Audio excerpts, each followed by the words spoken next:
Welcome to episode 1 in a new series for fullBOOST. Join us in this project build from start to finish.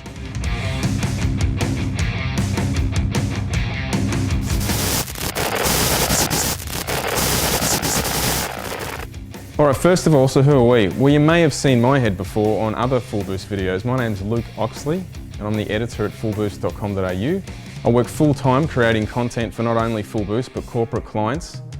I also manage multiple social media accounts across many platforms. We sell merchandise and most of the time you'll see me at the track, drags, circuit, dyno days, pretty much anything. Mostly in Victoria, Australia, but we do travel interstate and overseas. So that's a short intro by me, but Paul, what about yourself? Me, I'm Paul, but most people know me as Broomy.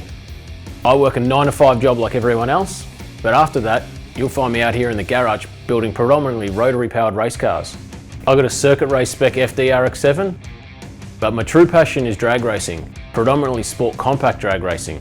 As an avid lover of the sport compact racing scene, I've been an avid spectator for the last 10 years, but I haven't actually been to the drag strip racing in that time. It's been at least 10 plus years since I was behind the wheel racing something.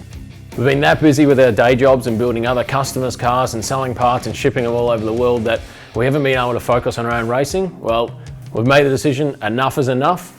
It's time for us to enjoy ourselves. We're going to build this car, we're going to take you on the journey. So without further ado, let's take a look at what we've got. Okay, so what car have we chosen? Well, something a bit different. It's a 1982 Mazda 626 two-door. Okay, so this car has a bit of history and has been around the traps for over a decade now with various engine combinations. So it's a little battered and beaten and needs a lot of TLC before it sees the strip. We purchased the car as you see it here, rolling. No engine, no transmission, just a roll cage and a diff, and that's about it. So, what are the good points?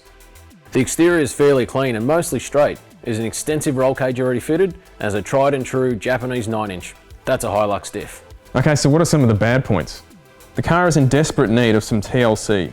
Many parts of the car appear to have been modified or cut out to get the job done in a short amount of time. So there are plenty of pieces of bodywork missing in random areas, like the entire inner front guards and these pipes leading through to the firewall bulkhead. All the suspension is totally flogged, all shocks are popped and destroyed, a front hub missing half the mounting face, and the rear discs are rusted and drilled to suit different patterns. There is no wiring in the car at all, and there is no interior and every wheel is mismatched. So where do we start? Well, first of all, we have to work out what we want to do with this car. There's no use diving head on into a project with no plan. So we're going to work out what engine we want, what transmission we want, and what we want to do with it.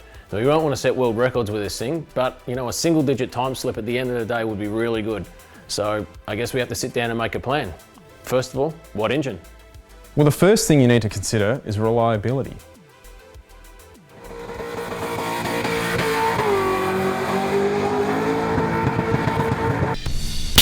Yeah, VV, get it in here.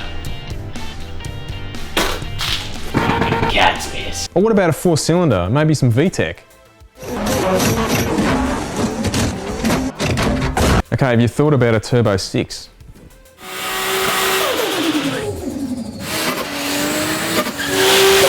They're all great suggestions, but no. The decision's probably pretty easy at the end of the day. Our business is focused heavily on rotary cars, so the chill cooker was always going to get the job. The engine we're actually using here is a Series 4 13B turbo engine out of a Mazda Series 4 RX-7. Now, it's not the best starting point for a two-rotor engine. The late model Cosmo and the FD engines are significantly better, but it's the one we had lying around in parts, and got to focus on the budget for this thing too. So keep the costs down. We're going to use this engine we've already got, and that'll be the perfect starting bed for our rotary-powered Mazda. The rotary engine consists of two madly spinning triangles that move around an eccentric shaft. The engine is sealed with apex seals at each corner of these triangles. When big boost is applied to the engines, the apex seals tend to come out the exhaust and it pretty much blows up. Don't be a smartass. No one likes a smartass. All right, so we've got the engine sorted now. We have to start looking at what parts we're going to start putting in this car, what we're going to bolt onto it. We live in Australia. Australia's a very small country in terms of population, but we have some of the most awesome companies that make some of the best performance parts in the world. So let's take a look at some of those parts and companies that we're going to work with on this build. Now, in order to be reliable and consistent, we're going to stick with an automatic transmission.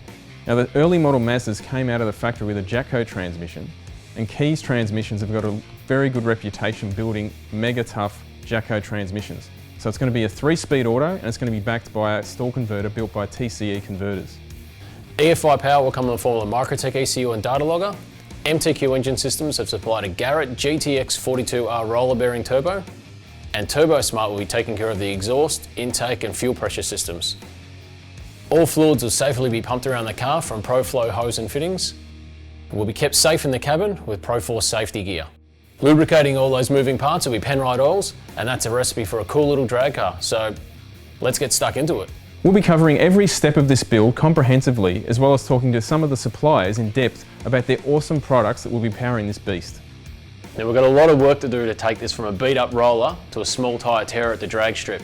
So stick with us as we take you through a real in-depth journey on the whole build series. Okay, don't forget to subscribe and hit that bell so you receive notifications as soon as the next video installment comes out. Give us some feedback, write in the comments and let us know what you think. See you on the next installment of Project Redline, when we get this thing rolling back on all fours, give it a general tidy up and overhaul the braking and suspension system. Hear the sound of that? That's 4 horsepower right there. Never late in a 308, mate.